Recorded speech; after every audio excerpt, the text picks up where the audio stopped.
জীবনে যদি হাসিখুশি থাকতে চাও তাহলে মানুষের পালতু কথায় কান দিও না। জাস্ট ইগনোর করো।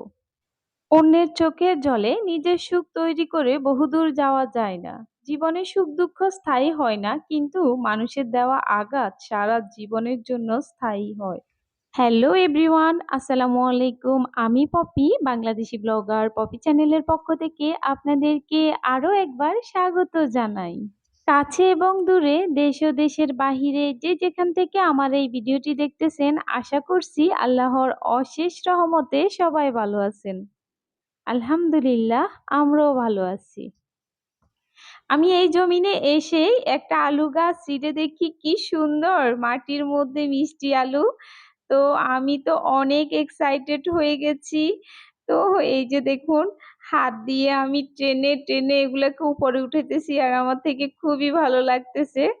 আমার সাথে বড় আপু এসেছে, মানে আমার ননাস, উনিও এসেছে। তো উনি আমার এই যে আলু নিয়ে টানা হেঁচড়া করার পাগলামি দেখে উনি হাসতেছে।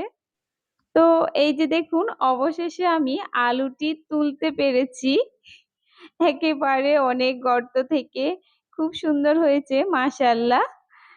এভাবে কিন্তু অনেকগুলো আলু হয়েছে। তো আমি কিছু আলু এরকম করে হাত দিয়ে টেনে টেনে উঠাইছিলাম। আমার আজকে জমিনে সেই মিষ্টি আলুগুলো উঠানোর ব্লগ ভিডিওটি আপনাদের কাছে কেমন লেগেছে প্লিজ কমেন্টস করে জানাবেন। আমার একটি কথা কিন্তু আজকে বারবার মনে হচ্ছে। তো আমার যখন বিয়ে হয়েছিল তখন আশেপাশের অনেক লোকজন এবং আমার শ্বশুরবাড়ির ফ্যামিলির মধ্যে কিন্তু কয়েকজন আমাকে বলেছিল যে আমি পড়াশোনা করেছি, আমি চাকরি করি, আমি তাদের বাড়িতে গেলে কি ওইভাবে কাজকর্ম করব, তাদের সাথে কি মিশবো এবং আমি তাদের বাড়িতে থাকবো না। এরকম করে অনেক লোক আমাকে অনেক কথাই শুনিয়েছে। তাদের সেইসব কথা আর আমার কাজের সাথে কি মিল আছে? তো আমি কিন্তু এই ব্লগ ভিডিওতে সবকিছুই রেকর্ড করব। আমি কোথায় যাই, কি কি করি আমার বাচ্চাদের নিয়ে বা আমার সবকিছু। তো তাতেই কিন্তু বোঝা যাবে। নিজের ফ্যামিলিগত কিছু বিষয় আছে, সবকিছু কিন্তু পাবলিক প্লেসে শেয়ার করা যায় না এবং শেয়ার করা ঠিকও না। তো আমি এই কথাগুলো বলেছি, আপনারা কিছু মনে করবেন না, আশা করছি। এই জমিনে কিন্তু আমার শ্বশুর অনেক শখ করে আলু চাষ এবং বাদামও করছে। তো উনি যদি আমার এই ব্লগ ভিডিওটি দেখেন, উনি খুবই খুশি হবেন। কিন্তু দুঃখের বিষয় একটাই, আমি এখনো পর্যন্ত আমার আত্মীয়স্বজন কারোরই সাবস্ক্রাইব করি নাই আমার এই চ্যানেলে। ইউটিউবে কাজ করা আমার জন্য এখন একটি চ্যালেঞ্জিং বিষয় হয়ে গেছে। তো আমি এই চ্যালেঞ্জে কতটুকুই কি করতে পারি দেখা যাক। আর আপনাদের সাপোর্ট তো আমার অবশ্যই লাগবে।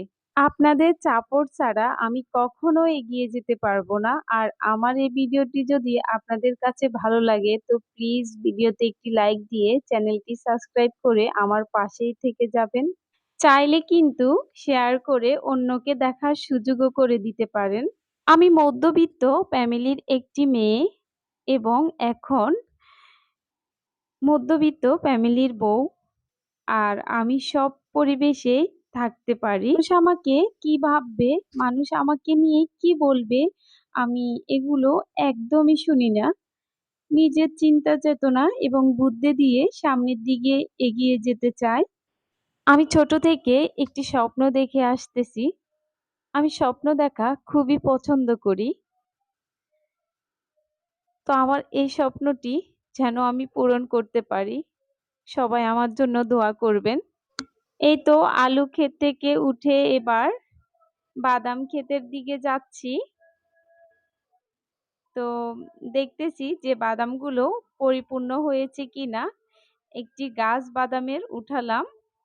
পরে দেখতেছি যে না, এই বাদামগুলো এখনো ছোট ছোট। তো আমার শ্বশুরকে আবার বলতেছি যে এগুলো এখনো ছোট, এগুলো উঠাবেন না, আরো পরে উঠায়েন।